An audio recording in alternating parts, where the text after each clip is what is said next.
Tonight on Property Banter, brawling agents go bonkers and honkers, Airbnb owners feel the icy blast of the law, and the house on the hill worth 500 mil. Let's do it.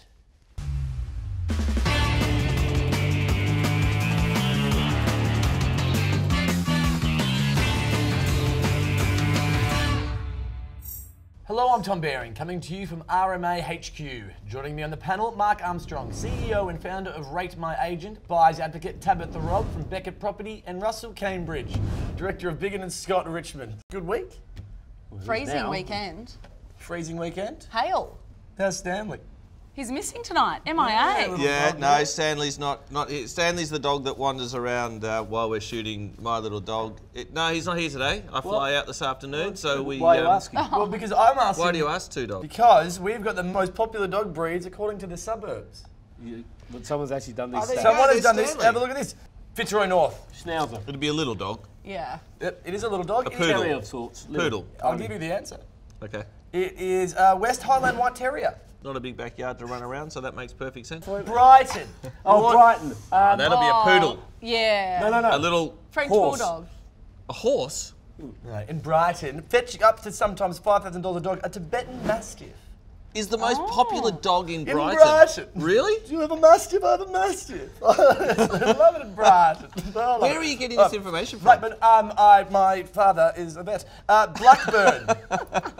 In Blackburn? Yes. That'll be something like a Labrador. That'll be Labrador, a lab. yeah. They haven't had I'm the with lab you. yet. It's not. It's my personal favourite. The Boxer. They're not the best looking dog in the world, though. Oh, you know what? no. This ain't the best looking panel. So, Port Melbourne. Which dog do you think it is? Well, that's going to be a smaller dog again. That'll be, I reckon, like a Labrador poodle. No, I'm going to go Corgi. Corgi? Yep. I'm bad with dogs. All right. Sausage dog? No, it is the Sausage dog. French Bulldog. French Bulldog. They cannot mate themselves anymore. Their hips are too small and weak. They can't get up. That's really weird. Would you Sorry? mate with that? How does a dog breed survive that can't Look at those mate? big brown eyes looking up at you. obviously It's Bondi. What's the most popular? Poodle! No. Come on, it's got to be. Where's the poodle? Absolutely wrong. You're Sausage wrong. dog. No, you're wrong. Poodle is so wrong. It's a caboodle. Cavoodle. So, There you look go. at that. That's a flirty looking dog right there. Look at it. I like its hair. Yeah, Are you related? Sorry. Yes. Well, I told you my father was a vet. That's my mother. So. This is where we weigh up the latest real estate headlines so you don't have to do the heavy lifting. Remember, if our panellists rate an article, they'll swipe right. And if not, left. Ready, panel? First headline. Buyers overvalue their own home and underestimate the value of other property, data shows. This is a really a crappy headline because it's saying that it's suggesting that people who are going to sell their property overvalue it, which Russell will say they do, and they probably do. But this really relates to people going to refinance their loan. Every single person who's refinanced their loan will put a higher value on it. Yep, I agree. I mean, this isn't anything new. I think most people think that the value of their home is greater than it is 9 times out of 10, or hope it is, just because they've got that emotional component to the value of their property. Do you agree? This is bloody obvious. Next. Yeah, we agree with Right. it. Yeah, Three we rights. All right. Next headline. Buying with Bitcoin. Over 100,000 merchants worldwide accept Bitcoin for payment. This year, it was used to buy property.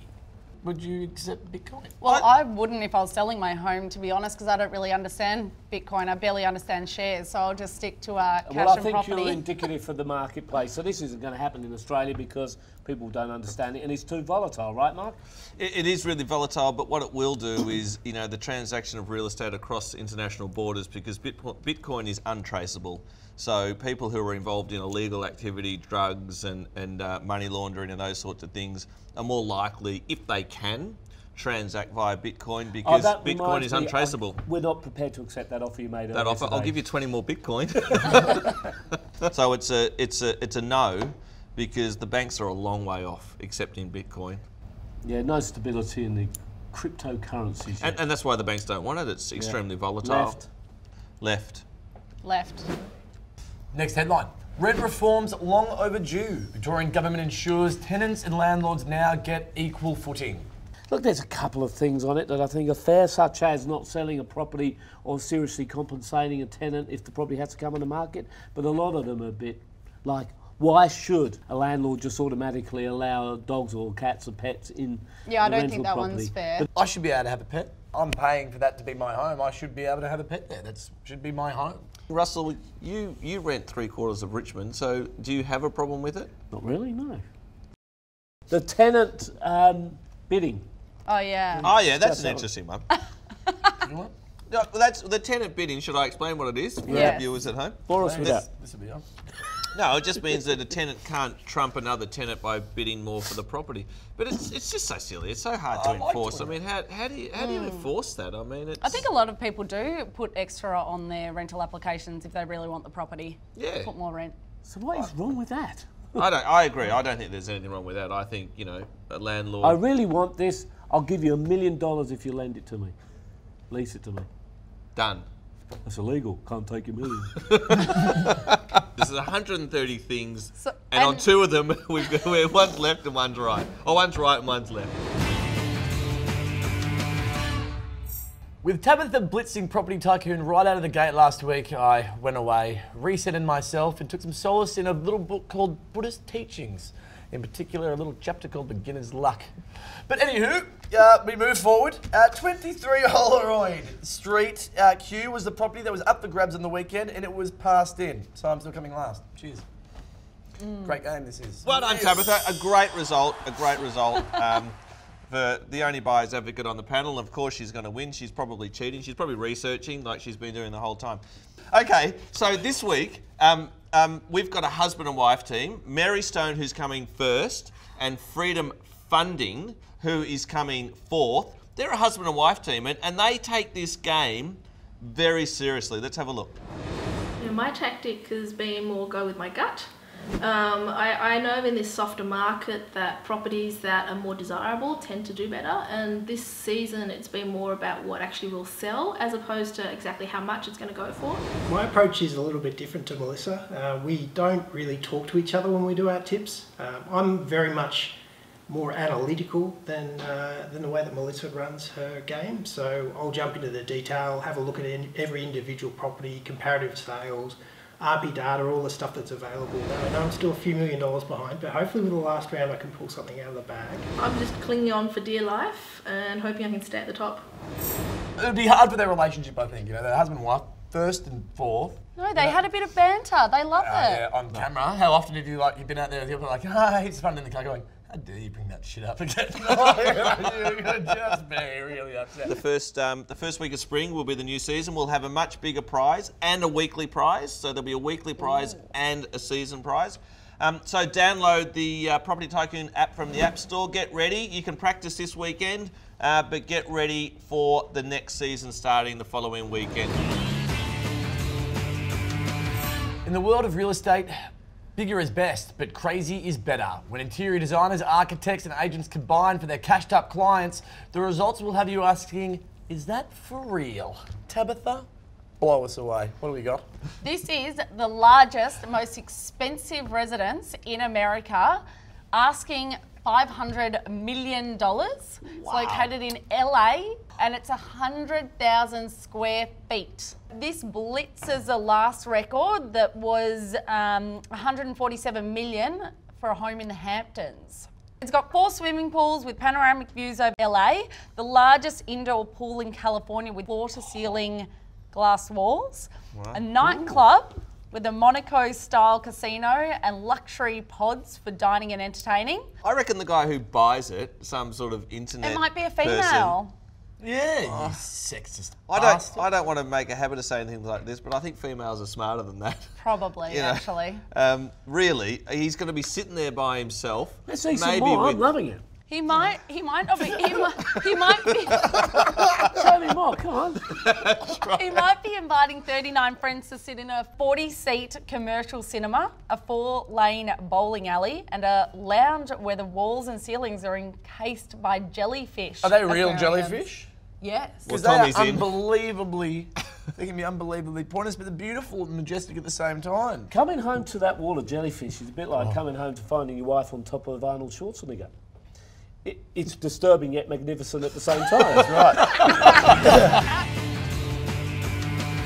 Each week, we're going to take a deep dive into a real estate hot topic and endeavour to get to the bottom of it. This week, it's Airbnb. The rental juggernaut now has lawmakers scrambling to legislate it. But is the genie out of the bottle? And what happens if the genie trashes somebody else's bottle? Well, who's responsible?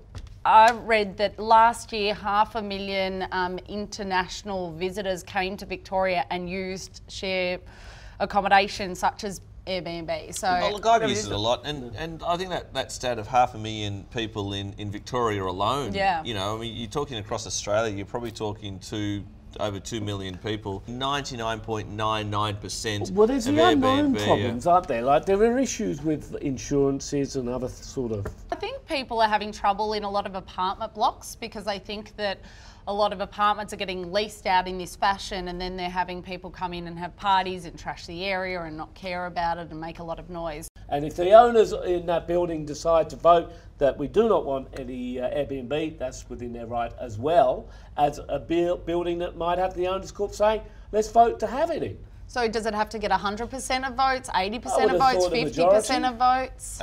It might be enforceable in the body corporate laws, but is it enforceable in the laws of our land? And that's probably unlikely. Uber's a really good example here. I mean, in South Australia, they tried to ban Uber, but when So I thought we were talking about Airbnb. Same thing. we are Talking about disruptors. But when you're talking about a juggernaut that has that much money behind it, it will force its way through. And Airbnb is no different. There's too much money involved here. You've got a business that is worth multiple billions of dollars. And so at the moment, the biggest transport company in the world doesn't own any cars, and the biggest, which it is, I know it. and the most successful accommodation in the world doesn't own any buildings, and it puts the money back into the pockets of the people. Why are you against the Popolani? I didn't say I was. You are. Okay. You're an elitist scum. I know it's not the segment, but I'm right. I'm right. So am I.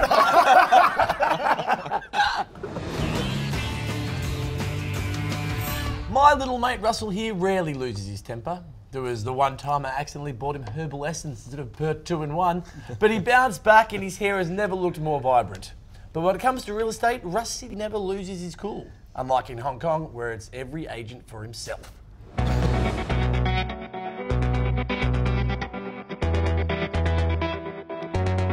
They're not real estate agents. They are. They don't have ties on. They're absolute That animals. looks like a scene straight out of Big and Scott Richmond.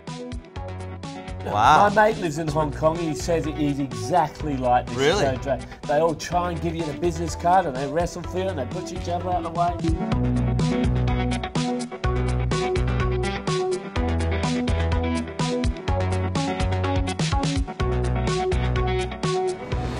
What would you do with the team with that much passion down here for you? Pay rise. Exactly right. Hong Kong realtors, you're a banana. You're bananas.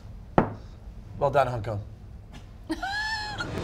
And that's your show for this week. Don't forget, we want you to join the banter. Got any clips, stories, suggestions, just send them through here. Thanks, Tabitha, Mark and Russell. We're back next week, every week from now on. How's that Every feel? week. Weekly. Yeah. Fun times. Yeah. Scary. You can't wait.